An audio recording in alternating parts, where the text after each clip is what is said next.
High friends, welcome to யாஷிகர். Promo வந்து அஃபிஷியலா வந்துருச்சு. ஆனா, இது எதிர்பார்க்காத ஒரு ட்விஸ்ட்டு. எதிர்பார்த்தது என்ன அப்டின்னா, நியாஸ் தான் ஹீரோ அப்டிங்கிறத எதிர்பார்த்த ஒரு விஷயம் தான். ஏன்னா, ஷூட்டிங் ஸ்பாட் அப்டேட்ஸ் எல்லாம் வந்த உடனேவே அவர் தான் ஹீரோ அப்டிங்கிறத ஐடென்டிஃபை பண்ணியாச்சு.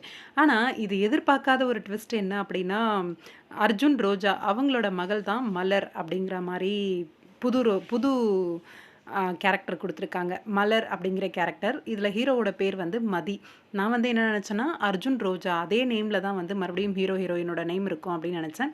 அந்த கேரக்டர் வந்து விட்டுட்டாங்க. அவங்களோட மகள் தான் மலர் அப்படிங்கிற கேரக்டர் வந்து உருவாக்கியிருக்காங்க. இவங்களோட ட்ராக் அதாவது மலர், மதி இவங்களோட ட்ராக் தான் வந்து ரோஜா சீரியல்ல அப்கமிங் வரப்போகுது. அத நோக்குன ஒரு கதைக்களம் தான். இதில எதிர்பார்க்காத இன்னும் 2 பிரபலங்கள் நம்மளோட கம்பம் மீனா அக்கா. பாண்டியன் ஸ்டோர்ஸ் பாக்கியலட்சுமி அப்படிங்கிற சீரியல்லாம் நடிச்சிருக்காங்க. அது மட்டும் கிடையாது. பூவே உனக்காக அப்படிங்கிற சீரியலும் நடிச்சிருக்காங்க சன் டிவில. இப்ப ரோஜா சீரியல்ல ஒரு கம்பேக் குடுத்துருக்காங்க. ரொம்பவே சூப்பரா அவங்களோட கேரக்டர் ரொம்பவே ஃபன்னா தான் இருக்கு. அதே மாதிரி இன்னொரு கேரக்டர் யாரு அப்படின்னா, நம்மளோட ஹரிப்ரியா. ரீசென்ட்டா இவங்களோட கேரக்டர் வந்து எதிர்நீச்சல் சீரியல்ல பயங்கரமா இருக்கும். அதுல எதிர்நீச்சல்லயும் இவங்களோட ப்ரமோ ரிலீஸ் பண்ணியிருந்தாங்க. இப்ப ரோஜா சீரியல்லயும் இவங்களோட ப்ரமோ வந்து ரிலீஸ் பண்ணியிருக்காங்க. ரொம்பவே சந்தோஷமா இருக்கு. ரோஜா சீரியல்ல இவங்களுமே இருக்காங்க அப்படிங்கிறது. மதி, மலர் அ இது ஒரு நல்ல ஒரு கான்செப்ட் தான். ஏன்னா ரோஜா, அர்ஜுன் ரோஜா அப்படின்னு சொல்லி வேற ஒரு அர்ஜுனோட கேரக்டர்ல வேற ஒரு பெர்சன போட்டிருந்தாலும் ரசிகர்களால ஏத்துக்க முடிஞ்சிருக்காது.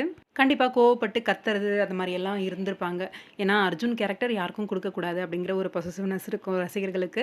இந்த இடத்துல மதி அப்படிங்கிற ஒரு நியூ என்ட்ரியா வந்து வந்திருக்கிறது ரொம்பவே சந்தோஷமா இருக்கு. இது ஒரு நல்ல முயற்சி தான். பார்ப்போம் கண்டிப்பா சீரியல் சீசன் 1 அளவுக்கு ஹிட் ஆகுதான்னு.